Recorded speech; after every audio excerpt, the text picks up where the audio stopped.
आप देख रहे हैं इंडिया टाउन न्यूज, भारत की बात। नमस्कार, आप देख रहे हैं इंडिया टाउन न्यूज और मैं हूं आपके साथ रंजना राज। जैसे कि कभी तालाब ग्रामीण जनजीवन का एक जरूरी हिस्सा हुआ करते थे। पीने के पानी की जरूरतों को पूरा करने के साथ साथ वे उनके सामाजिक ताने बाने से भी जुड़ा हुआ करता था। धार्मिक और पेयजल दोनों उद्देश्य के लिए उनका सम्मान भी किया जाता था और उन्हें बनाए रखने के लिए हर संभव कोशिश भी की जाती थी।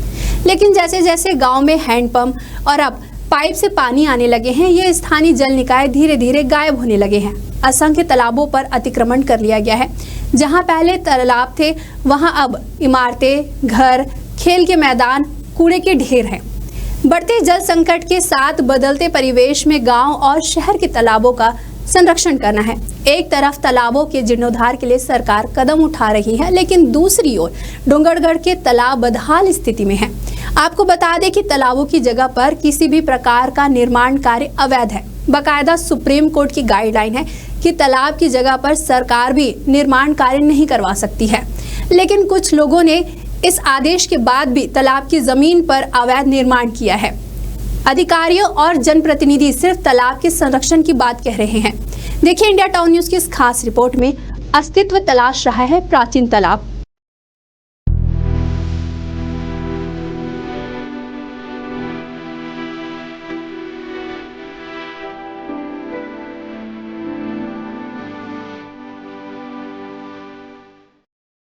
तालाब जो कभी मां बमलेश्वरी देवी जी की पावन नगरी डोंगरगढ़ के परिदृश्य की खूबसूरती का हिस्सा हुआ करते थे, अब वो तेजी से गायब हो रहे हैं।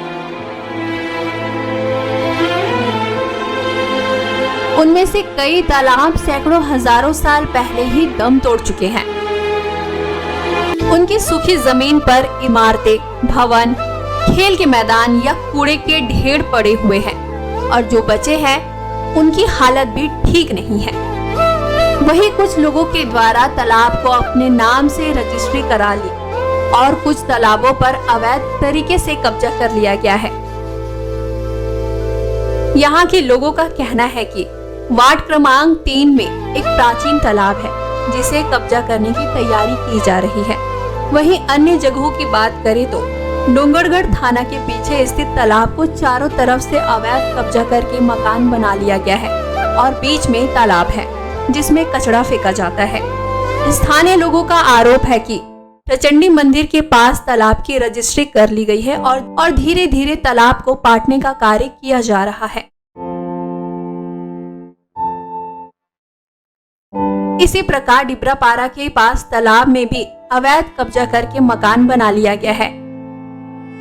नगर के सबसे प्राचीन तालाब, जो कि पौराणिक दृष्टिकोण से काफी महत्वपूर्ण मानी जाती है, इस तालाब के रखरखाव के लिए शासन ने करोड़ों रुपए खर्च किया, लेकिन तालाब की स्थिति जस की तस बनी हुई है। देखिए, अवैध कब्जा के बारे में शासन तो बार बार आदेश करती है, पर इस पर कार्रवाई नहीं होती। निश्चित तौर पे तालाबों का संरक्षण होना चाहिए सरकार के द्वारा और इससे वाटर लेवल बढ़ता है, इस पर सरकार का ध्यान है। स्थानीय सामाजिक कार्यकर्ता का कहना है कि पानी स्टोरेज के लिए सबसे उत्तम उपाय तालाब है, जहां वर्ष भर पानी रहता है और स्टोरेज पानी के कारण लोगों के घरों पर बोरिंग के माध्यम से पानी उपलब्ध रहता है। लेकिन देखा जा रहा है कि तालाबों के रखरखाव में शासन का ध्यान नहीं है, जिसके कारण लोग अवैध कब्जा करके मकान बना लिए हैं। शासन से अनुरोध है कि पहले उनके रहने की व्यवस्थापन करे, फिर आगे की कार्यवाही की जाए। वहीं उन्होंने प्रशासन से तालाब सौंदर्यीकरण की मांग भी की है। ये जो सरकार है तालाब सौंदर्यीकरण की बात कर रही है, सौंदर्यीकरण तो होना ही चाहिए, ताकि इससे साफ सफाई, तालाब की साफ सफाई हो जाती है और लोगों के आसपास बैठने घूमने के लिए भी अच्छा उनको साधन मिल जाता है। लेकिन हमारा ये चाहेंगे कि तालाब को सौंदर्यीकरण के पहले या अच्छा साफ सुथरा करने के पहले वहाँ जो लोग स्थापित हो चुके हैं उनके लिए पुनर्स्थापना की व्यवस्था की जाए, ताकि जब उनको कुछ परेशानी ना हो। इसलिए क्या है कि तोड़ फोड़ के पहले या सौंदर्यीकरण के पहले उनको स्थापना किया जाए और तालाब का पुनर्स्थापना किया जाए, सौंदर्यीकरण किया जाए, ताकि जिससे हर मौसम, बरसात के मौसम में जल का भराव हो सके। और साथ साथ मैं ये भी चाहता हूँ जो कुएँ, जो पुराने कुएँ हैं, प्राचीन कुएँ हैं, उनको भी साफ सफाई करके उनको भी अच्छा किया जाए, ताकि वहाँ भी पानी का भराव रहे। एनजीओ प्रकोष्ठ के पूर्व जिला संयोजक ने कहा कि पूर्ववर्ती सरकार की लापरवाही का नतीजा है, जिसके कारण तालाबों पर अवैध कब्जा किया गया। वहीं अब जब पुनः भाजपा की सरकार बनी है तो शासन ने आदेश जारी किया है कि अब धरातल पर तालाबों के जीर्णोद्धार का कार्य किया जाएगा।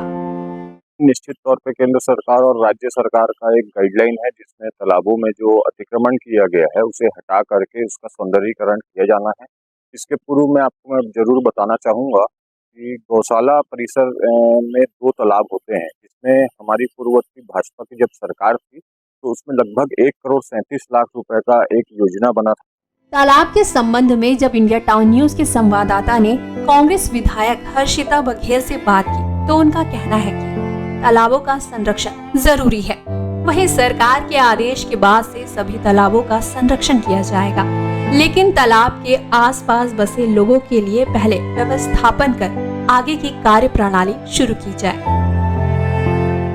आप देख रहे हैं डूंगरगढ़ शहर में चारों तरफ तालाब है और वहाँ पे बहुत से लोग अभी बस चुके हैं आसपास। आज 3/5/2024 को मई में ये आदेश आया है कि जितने भी तालाब है उसका सौंदर्यीकरण होगा, उसका आसपास के जो अतिक्रमण है उसको हटाएंगे।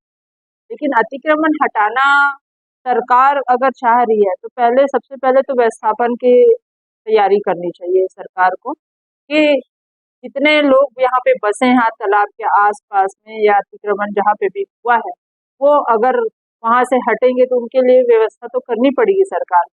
पहले व्यवस्थापन की तैयारी करनी चाहिए और उसके बाद आदेश निकालना चाहिए ताकि लोगों को बेघर ना हो। अभी आपने देखा होगा कुछ समय पहले 10 दुकानें तोड़ दिए गए अतिक्रमण हटाने के, और वो 10 दुकानों को आदेश भी नहीं मिला, उसका आदेश की कॉपी भी नहीं मिली, ना 1 घंटे का समय भी नहीं मिला कि सामान हटाए।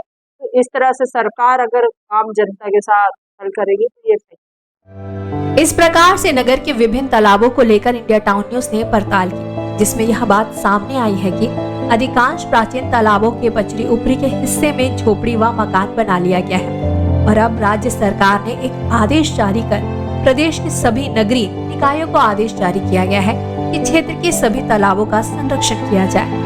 वहीं इस संबंध में जब हमारे संवाददाता ने नगर पालिका परिषद के अभियंता रितेश स्थापक से बात की तो उनका कहना है कि शासन के आदेश के अनुसार विवादित तालाबों का सीमांकन का आदेश जारी किया गया है और जिन तालाबों का जीर्णोद्धार करना है उस पर अधिकारियों के निर्देश पर शीघ्रता से कार्य किया जाएगा। नगर पालिका के द्वारा अभी वर्तमान में सिंगोला बांधा को लक्ष्य रखा गया है सौंदर्यीकरण के लिए। अभी हमने अमृत मिशन के तहत उसमें प्रोजेक्ट बनाने की भी तैयारी चालू कर दी और जो एनजीटी के माध्यम से जो ऑर्डर आए हैं उसके लिए अभी हमने वर्तमान में जो काली मंदिर के पीछे तालाब है उसके सीमांकन के लिए हमने तहसीलदार को पत्र जारी किया है और इस प्रकार हमने तालाबों से अतिक्रमण हटाने की कार्रवाई चालू की। इसमें 1 बाय 1 सभी तालाबों को टारगेट किया जा रहा है। शहर के तालाबों को सुंदर बनाने के लिए शासन लाखों रुपए खर्च कर चुकी है, बावजूद इसके लोगों को इसका कोई फायदा मिलता नजर नहीं आ रहा है। लाखों रुपए खर्च करने के बाद भी शहर के सभी तालाबों की हालत बेहद खराब है।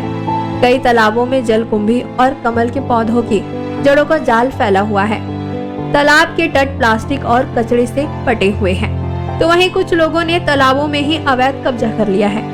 पिछले कुछ सालों में इन तालाबों को संवारने में प्रशासन ने करोड़ों रुपए फूंक दिए हैं, लेकिन स्थिति जस की तस बनी हुई है।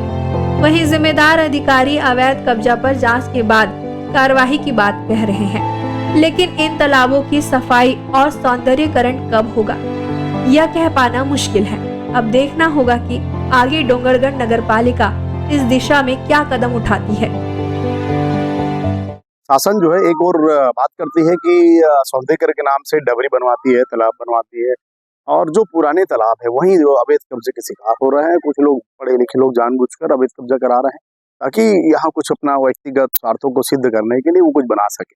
आप देख सकते हैं मेरे पीछे ये तालाब था, ये सारे लोग जानते हैं इस बारे में। मोहल्ले वालों ने आपत्ति लगाया इस तालाब को कि इसमें किसी प्रकार का अवैध कब्जा ना किया जाए, लेकिन यहाँ कुछ लोग मुरमी डाल के अवैध इसको पाटने की कोशिश कर रहे थे और कब्जा करने की कोशिश कर। इसी तरह शहर के अन्य तालाबों की भी स्थिति है। प्रशासन को चाहिए कि इस समय शीघ्र कार्य करे, क्योंकि छत्तीसगढ़ शासन ने 2024 में आदेश निकाल चुके हैं कि तालाबों के सौंदर्यीकरण के लिए काम करेंगे।